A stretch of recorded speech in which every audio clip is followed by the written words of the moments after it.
오늘 우리에게 주신 하나님 말씀은 이사야 55장 1절에서 13절까지 말씀입니다. 너희 모든 목마른 사람들아 어서 물로 나오너라. 돈이 없는 사람도 오너라. 너희는 와서 사서 먹되 돈도 내지 말고 값도 지불하지 말고 포도주와 젖을 사거라. 어찌하여 너희는 양식을 얻지도 못하면서 돈을 지불하며 배부르게 하여 주지도 못하는데 그것 때문에 수고하느냐? 들어라, 내가 하는 말을 들어라. 그리하면 너희가 좋은 것을 먹으며 기름진 것으로 너희 마음이 즐거울 것이다. 너희는 귀를 기울이고 나에게 와서 들어라. 그러면 너희 영혼이 살 것이다. 내가 너희와 영원한 언약을 맺겠으니 이것은 곧 다윗에게 베푼 나의 확실한 은혜다. 내가 그를 많은 민족 앞에 증인으로 세웠고 많은 민족들의 인도자와 명령자로 삼았다. 내가 알지 못하는 나라를 내가 부를 것이며 너를 알지 못하는 나라가 너에게 달려올 것이니 이는 주 너의 하나님 이스라엘의 거룩하신 하나님께서 너를 영화롭게 하시기 때문이다. 너희는 만날 수 있을 때에 주님을 찾아라. 너희는 가까이 계실 때에 주님을 불러라. 악한 자는 그 길을 버리고 불의한 자는 그 생각을 버리고 주님께 돌아오너라. 주님께서 그에게 긍휼을 베푸실 것이다. 우리의 하나님께로 돌아오너라. 주님께서 너그럽게 용서하여 주실 것이다. 나의 생각은 너희의 생각과 다르며 너희의 길은 나의 길과 다르다. 주님께서 하신 말씀이다. 하늘이 땅보다 높듯이 나의 길은 너희의 길보다 높으며 나의 생각은 너희의 생각보다 높다. 비와 눈이 하늘에서 내려서 땅을 적셔서 싹이 돋아 열매를 맺게 하고 씨 뿌리는 사람에게 씨앗을 주고 사람에게 먹거리를 주고 나서야 그 근원으로 돌아가는 것처럼 나의 입에서 나가는 말도 내가 뜻하는 말을 이루고 나서야 내가 하라고 보낸 일을 성취하고 나서야 나에게로 돌아올 것이다. 참으로 너희는 기뻐하면서 바벨론을 떠날 것이며 평안히 인도받아 나아올 것이다. 산과 언덕이 너희 앞에서 소리 높여 노래하며 들의 모든 나무가 손뼉을 칠 것이다. 가시나무가 자라던 곳에는 잣나무가 자랄 것이며 찔레나무가 자라던 곳에는 화석류가 자랄 것이다. 이것은 영원토록 남아있어서 주님께서 하신 일을 증언할 것이다. 아멘. 지난주 터키 남부와 시리아 북부에서 있었던 지진으로 셀 수 없이 많은 사람들이 죽음을 맞았습니다. 말로 형언할 수 없는 참담한 현실 앞에 세상이 멈추어 선 듯했습니다.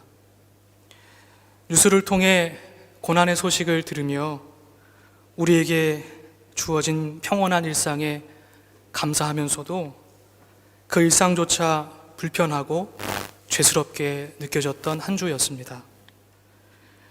우리 안에 조심스럽게 하나님은 재난을 방지할 수 있는데도 방지하려 하지 않으시는가? 아니면 방지하고 싶지만 방지할 능력이 없으신 건가? 하나님의 섭리가 만물을 창조하고 돌보는 세계 속에서 어떻게 죄 없는 사람들을 고통과 불행 그리고 죽음으로 몰아넣는 악이 생겨나는 것일까? 라고 하는 신정론적 질문이 슬며시 고개를 듭니다. 기독교 신학은 하나님은 지진, 폭풍, 홍수, 해일, 가뭄 등과 같은 일체의 자연악에 직접적으로 개입하지 않으시고 그것들은 오직 자연에 부과된 자연 법칙의 부조화에 따른 것이라고 말합니다. 동시에 탐욕, 잔인함, 불의, 범죄와 같은 인간의 악 역시 인간에게 주어진 자유의지로 말미암은 것이라고 말합니다. 곧 선은 하나님께로부터 오고 악은 자연과 인간으로부터 온다는 것입니다. 이러한 악의 가능성을 허용하는 것조차 하나님의 사랑의 방식이라고 말합니다. 더불어 온갖 자연 악, 인간 악에도 불구하고 하나님은 궁극적으로 인간과 세계를 구원하시기를 원하신다고 기독교의 신학은 말합니다. 이것이 신이 있다면, 하나님이 존재한다면 악은 어디에서 오는가라고 하는 것에 대한 기독교의 교리적인 응답입니다. 그러나 이 또한 완벽한 대답은 될 수 없을 것입니다.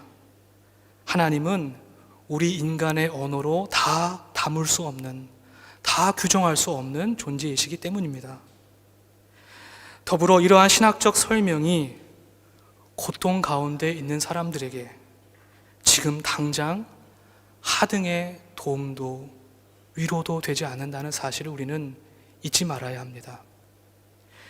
우리는 고통의 현실에는 함께 공감하지 않은 채 그 고통의 현실을 재료 삼아 사변적이고 추상적인 신앙의 언어들을 늘어놓았던 욥의 새 친구들과 같이 행동해서는 안 될 것입니다.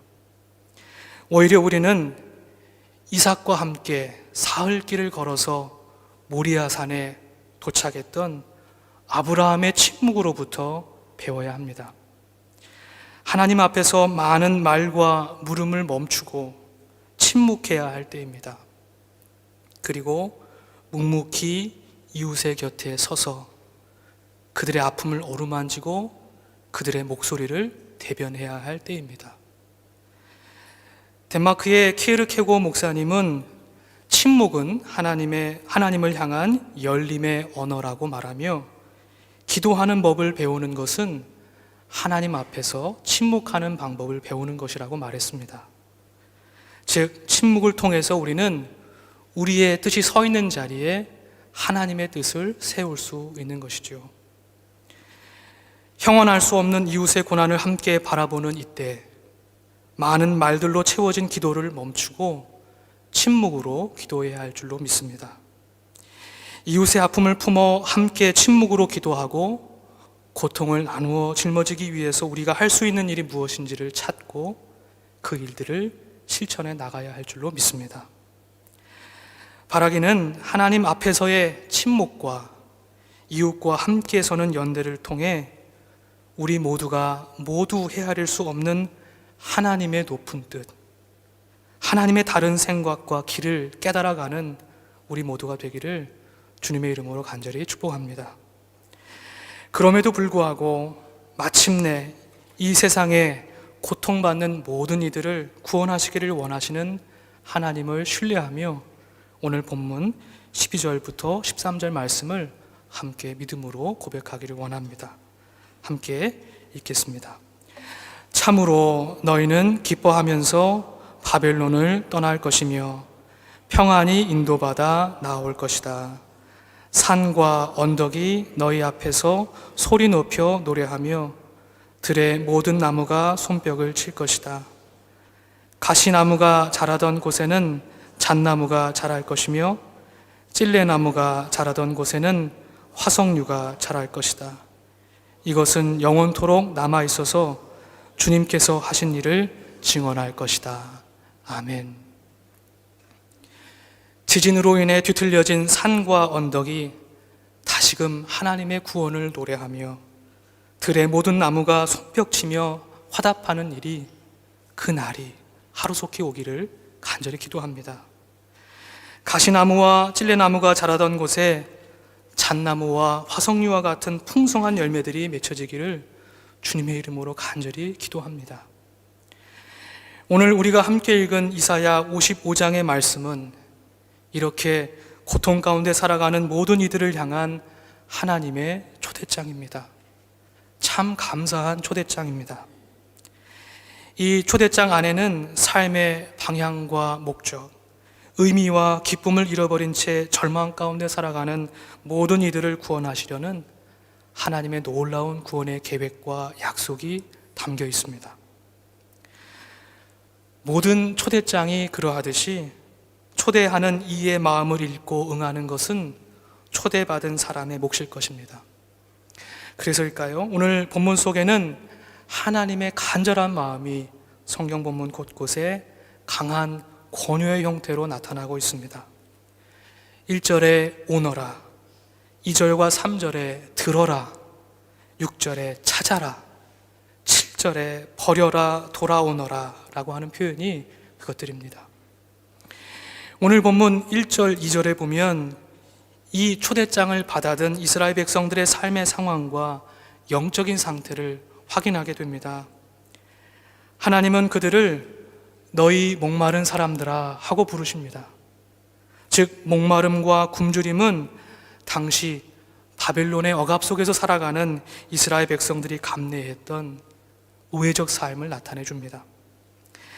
그러나 하나님께서 더 큰 문제로 여기시고 계신 것은 굶주림과 목마름의 현실 그 자체가 아니었습니다.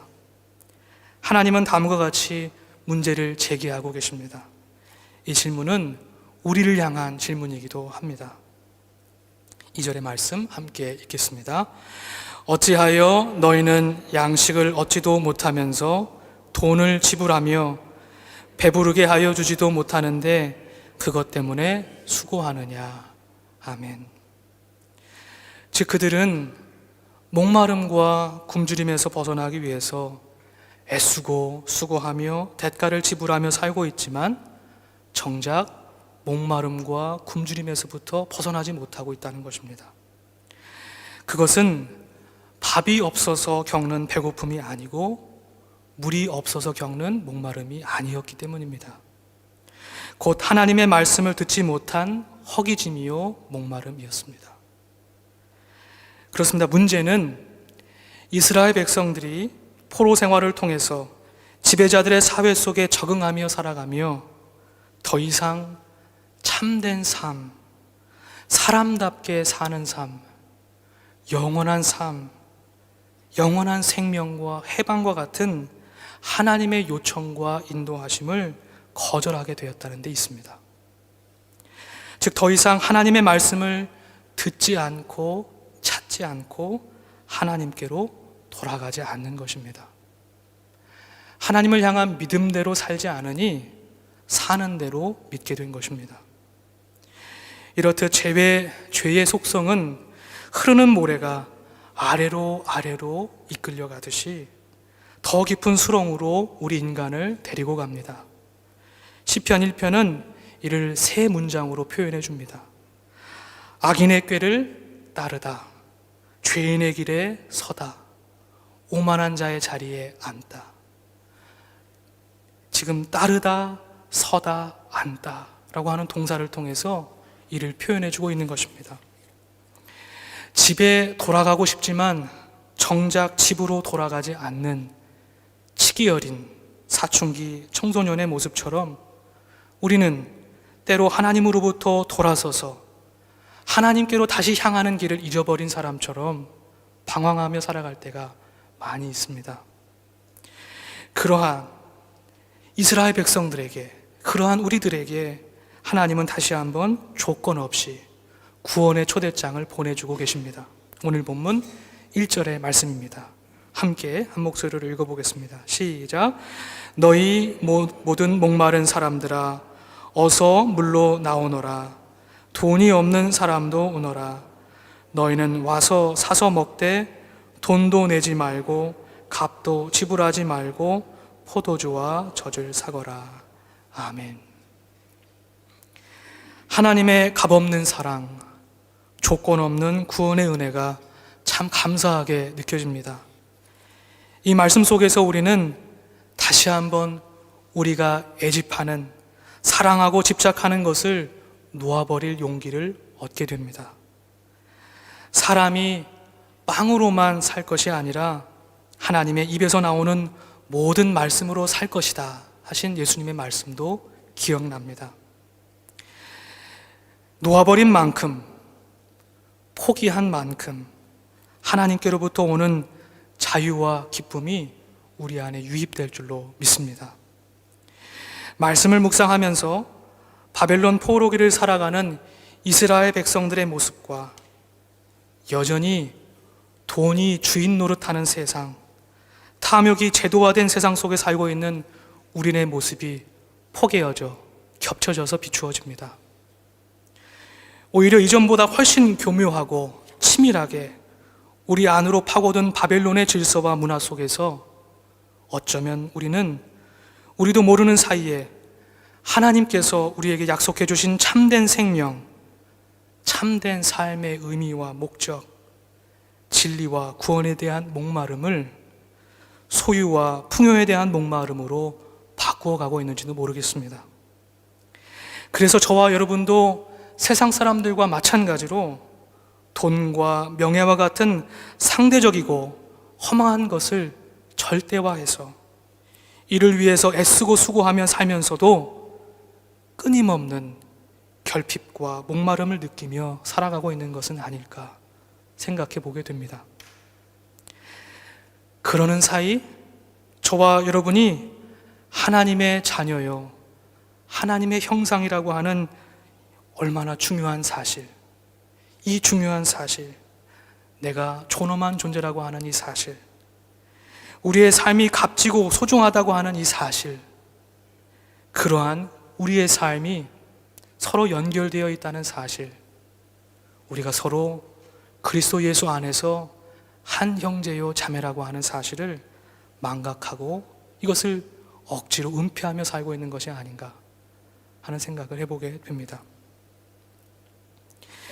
이사야 선지자를 통한 하나님의 부름의 목소리를 다시 한번 이 아침 경청하며 바벨론, 곧 세상이 우리에게 메어준 멍에를 벗고 하나님의 말씀을 붙들고 살아갈 용기를 갖게 되는 저와 여러분 되기를 원합니다.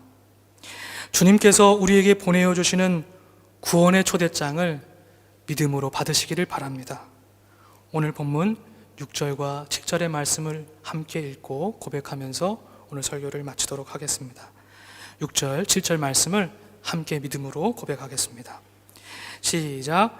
너희는 만날 수 있을 때에 주님을 찾아라. 너희는 가까이 계실 때에 주님을 불러라. 악한 자는 그 길을 버리고 불의한 자는 그 생각을 버리고 주님께 돌아오너라. 주님께서 그에게 긍휼을 베푸실 것이다. 우리의 하나님께로 돌아오너라. 주님께서 너그럽게 용서하여 주실 것이다. 아멘. 함께 기도하겠습니다.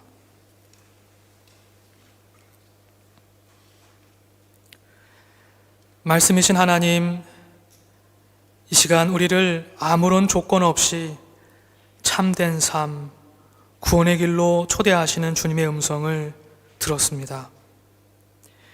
우리가 바벨론의 세상 속에서 여전히 세상의 것을 집착하며 사랑하며 살아가고 있지만 이 모든 것을 믿음으로 이겨내고 상대화하고 포기할 수 있는 믿음과 용기를 우리에게 허락해 주옵소서.